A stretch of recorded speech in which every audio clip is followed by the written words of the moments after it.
Hey, welcome to the Lead Up Podcast. This is episode 430. I'm your host, publisher of the Lead Up Podcast, Mike Harbour. Really excited you're here. I'm fired up to bring you another episode, which is dedicated to help you lead up in your life and your leadership and those around you. Today, we're talking about something I feel is maybe the missing link. I've worked with thousands of leaders, but maybe the missing link for you in how you lead yourself, how you lead your teams, how you lead your organization. It's purpose-driven leadership. Now, before you disconnect, stay with me. Listen 20 minutes with me. I think I'll challenge you different than maybe some of the other things you've heard about purpose-driven leadership out there in the world. It's not just a buzzword. It's the secret to creating lasting impact, not only for you, but for every individual that you lead, that you encounter, that you influence. Here's a question for you to think about as we get started. Would you rather be useful to those around you, or would you just like to be successful in the eyes of others? It's an important distinction because so many leaders chase success at the expense of true, meaningful impact. But purpose makes you useful in a way that transforms not only what you accomplish, but how you elevate the people around you. What we're diving into today has the power to shift your leadership in real and lasting ways. Whether you're seeking to improve team morale, drive better outcomes, or reignite your own passion for your work, for leading others, finding purpose and leading with it can be the key. I'm really excited because in just a month from now, I'm joining and leading a group of leaders in the mountains of Colorado where we're going to focus on purpose-driven leadership, what it takes to be an elite leader. And we're going to spend a lot of time on purpose at that retreat because it's that vitally important. I talk about it a lot in my elite leadership structure, right from my book, Power Principles. But let's get practical. Let's break this down. I'm going to share with you 3 key areas that will help you define purpose-driven leadership and rise to that next level of elite leadership. So here's the first of 3 things I'm going to share with you. Identifying your core purpose as a leader. Let's start with you. Purpose-driven leadership begins with clarity. You can't lead others toward impact if you haven't figured out your own way, your own why, your own path forward, what clarity really means to you and what drives you forward every day. What gets you out of bed when you're exhausted and solutions seem out of reach. And that often happens for us as leaders. We're asked to do more with less sometimes, with less resources, with less people, with less ideas, with less support, less help. And so what is it that gets you out of bed? I think I work a lot with healthcare leaders. And for healthcare leaders, this usually comes back to that deep personal connection to making a difference in people's lives. For some, it's the satisfaction of seeing a patient recover. For others, it might be knowing that you've built a team that thrives under pressure. Whatever it is for you, take time to reflect on that. I'll never forget the story of one leader shared with me. She was a nurse manager at a very busy hospital and often felt drained by the sheer weight of the responsibilities that she had. And one morning she walked into her shift feeling kind of defeated. But then she passed a patient's room and she heard laughter. And peeking in, she saw a nurse sitting at the bedside with an elderly gentleman, holding his hand, chatting like old friends. The patient looked relaxed and at peace. Later that day, the man's daughter approached the nurse manager in tears, saying, "Your team made my dad's last days joyful. Thank you for what you do." See, that moment transformed her perspective. She realized her why was bigger than managing the schedules or the budgets or the daily chaos. Her purpose was creating an environment where her team could make those human connections that truly mattered at maybe the end of life. That realization breathed new life into her leadership. What about you? For healthcare leaders or any other leaders, this often comes back to that personal connection to making a difference in people's lives. For some, it's just moving forward to make the world a better place in no matter what area or industry you work in. Here's a quick exercise I want to challenge you to do later today. Write this down at the top of a blank page. What difference do I want to make today or this week or this month? And answer that honestly. And over time, you'll start to see a pattern that points to your core purpose. I was giving a speech at a little meeting yesterday, and one of the things I asked the participants in that meeting is, what do you want to be said about you? What do you want your legacy to be? What do you want people to remember about you and your leadership, the impact that you made in their life? See, oftentimes leaders get so focused on their to-do list and the things they have to get done, and they forget their core purpose. They forget the people around them. I'm not saying that's all leaders, and hopefully that's not you. But sometimes we get distracted by the overwhelm and the busy schedules and all the things. There's more distractions in the world today than they've ever been. I would challenge you to create your own purpose, your own definition of leadership. I'll give you my personal definition of leadership real quick that I use to guide me when I get out of bed, when I'm going to interact with other people, when I'm going to record this podcast for you to help you grow, hopefully. My personal definition, it's an old quote that I use to drive me forward. It's, when I was made a leader, I wasn't given a crown. I was given the responsibility to bring out the best in others. Now, what that reminds me to do, I have a lot of influence, I have a lot of power, I have a lot of authority. I'm often in control of a lot of leaders in different respects. They don't necessarily work for me, but the work that I do in coaching and consulting and training is, I've got a lot of influence in that room. And that definition reminds me to take off my title, take off my position. Those things don't matter. What matters is when I'm in front of you, when I'm leading someone else, when I'm coaching another person, how can I bring out the best in them? Not the best for me, but the best in them, the best for them. And that's a definition for me. That's my purpose every day in my interactions with others, is to try to bring out the best in others. What about you? I'm reminded of this quote from Simon Sinek. It says, working hard for something we don't care about is called stress. Working hard for something we love is called passion. Discovering your purpose can shift your work from stressful to fulfilling, not just for you, but for everyone you lead. Leadership is hard, and it needs to be purpose-driven. There needs to be a purpose, a cause for your leadership. It's not to hold people accountable and get them to do what you want them to do. It's to bring out the best in them, to help them perform at their best level so that you can perform at your best level. Let's look at number 2, aligning organizational objectives with teams' organizational purposes. Here's where purpose meets action. It's one thing to know your own purpose. It's another to connect it with the organization's mission, and even more importantly, the individual purposes of your team members.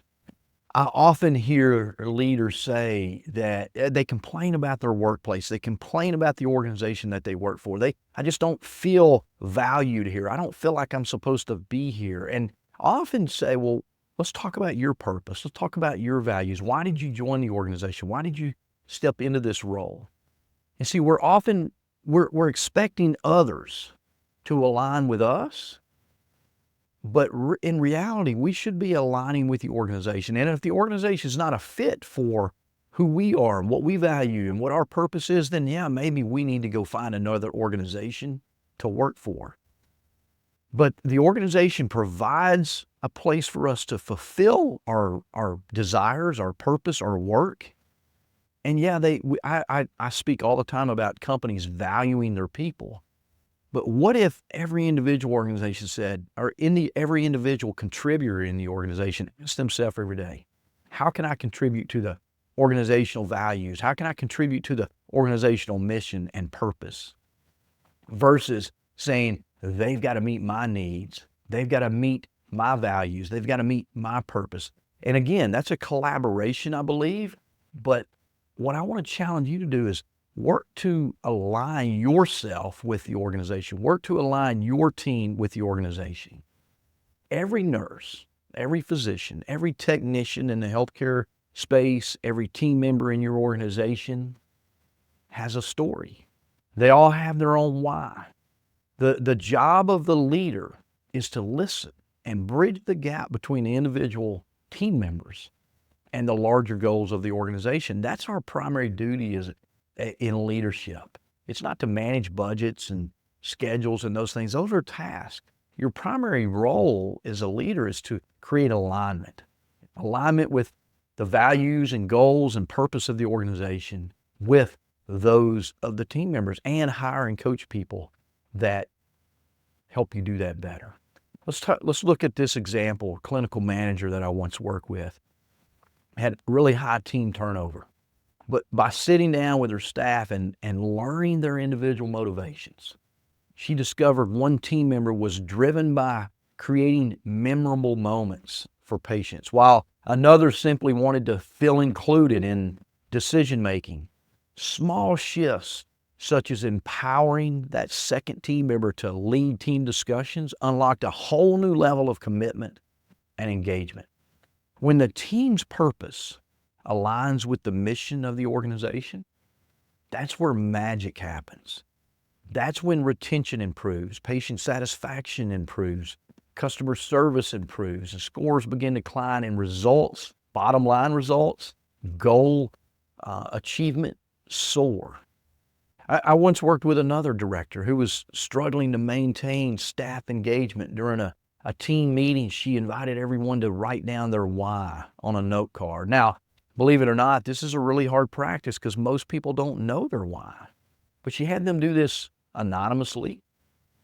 And then she began to read through those and saw that one said, "I want every patient who leaves here to feel stronger than the day they arrived." That single note sparked an idea. This manager started sharing stories during monthly meetings about patients who embodied that mindset, connecting their progress back to the team's efforts, celebrating these small results and small achievements. Over time, the staff began taking pride in creating those stronger days for patients, and the culture shifted. Turnover dropped. Patient feedback highlighted how the team's dedication made the recovery process, easier. See, when the team's purpose aligns with the mission of the organization, that's where magic happens. That's your job as a leader, is to create that alignment, to create the purposes of the individual contributors to the overall mission of the organization. When you're able to do that, leadership gets more fun, more easy, but people begin to lead themselves. John Maxwell, who's a mentor of mine, said this: people buy into the leader before they buy into the vision. When you take time to connect your team's motivations with the organizational mission, your people will not just follow, they will thrive. So what action can you take today based on what I've shared with you? What can you take today or this week to create more alignment with the organization and the team that you lead? I want to wrap up with this last piece that I think is important in creating alignment around purpose. I call these stories of purpose-driven leaders to create extraordinary impact. I love sharing success stories. I've shared a couple of those with you today.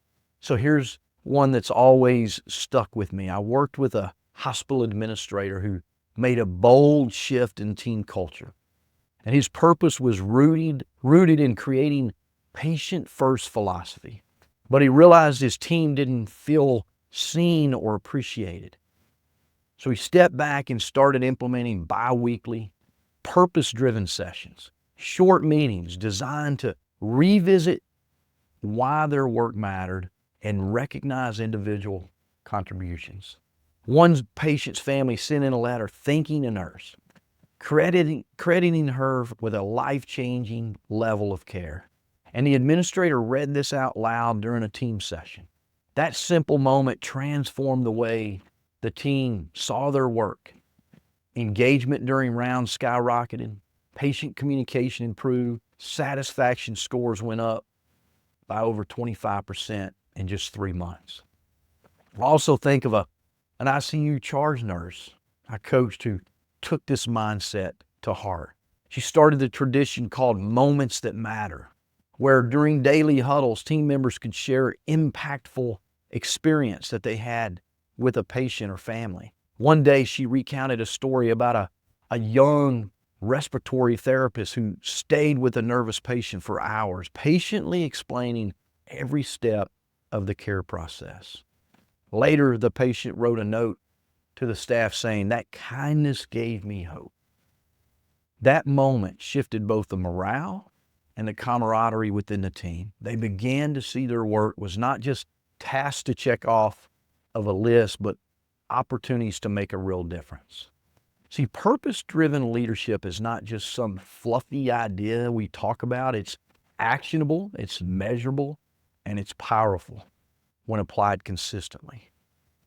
Brené Brown once said, "Courage starts with showing up and letting ourselves be seen." When leaders make the effort to acknowledge their team's humanity and purpose, the results can be extraordinary, not just for the team, but for those they serve. So let me ask you, did you learn something today that maybe you didn't think you were going to learn? Did you hear a story that reminded you of a story or an example? How can you start being curious as a leader to find these stories to use to inspire and create alignment within your team? That's what real purpose-driven leadership is all about. We've talked about the importance of understanding your own core purpose. It starts with you. And then how to connect that purpose with your team's motivations, and how real-life purpose-driven leaders are creating extraordinary impact in their leadership. So here's your challenge from today's podcast. Take a moment today, if possible, but as soon as you can, and write down one specific way you can bring more purpose into your leadership this week. It could be finding time to connect with a team member about their motivations, reflecting on your own why, or even revisiting your organization's mission to find new inspiration. I don't know what it is for you, but I want to challenge you to do some reflective leadership. Remember this, when you lead with purpose, it creates a ripple effect. You inspire your team, which impacts their performance. And ultimately, that can change the lives of the people that you serve. That is leadership that lasts. Hey, I just want to say thanks for joining me again on another episode of the Lead Up Podcast. I hope you found this episode valuable to you. I hope it was inspiring, and hopefully it helps you think a little bit different about your own purpose. If we have a purpose, we can call people to that purpose and get them inspired and motivated to move forward with us together. Thanks for joining me on the Lead Up Podcast. Hope to see you on the next episode.